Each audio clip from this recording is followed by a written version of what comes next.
one of the most important things in your life, and the one thing that you should let no one ever take from you, is choice. You have a choice to do good. You have a choice to do bad. You have a choice to do nothing at all. I'd like to take a moment just to use that lesson and experience of the past to ask a question in the present now. What if? What if Frederick Douglass, born a slave, had been complacent and quietly remained a slave?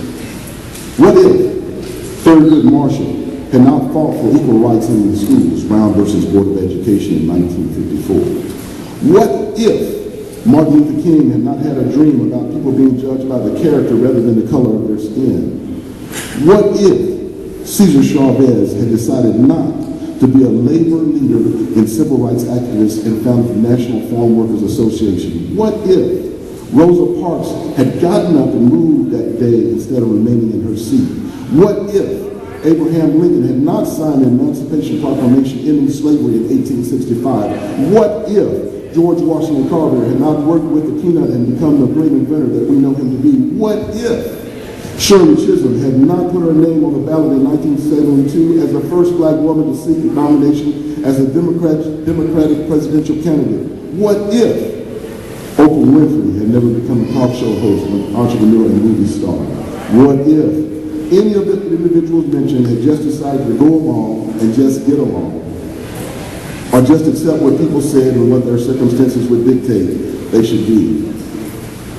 What if the many that died during slavery and after slavery so that we could be free to vote, go to school, run for office, or president, decided it wasn't worth it? Being good is okay, but it is settling for mediocrity. The above individuals and many more decided to be great. As a teacher, assistant principal, and now district administrator, what I see a lot of students who have not made the decision to be their own person. Many students care more about what someone else says is best for them. Drinking, drugs, sex, money, clothes, shoes, cars, houses. Trying to keep up with the Joneses doesn't, I'll tell you, in the long run, it really doesn't matter.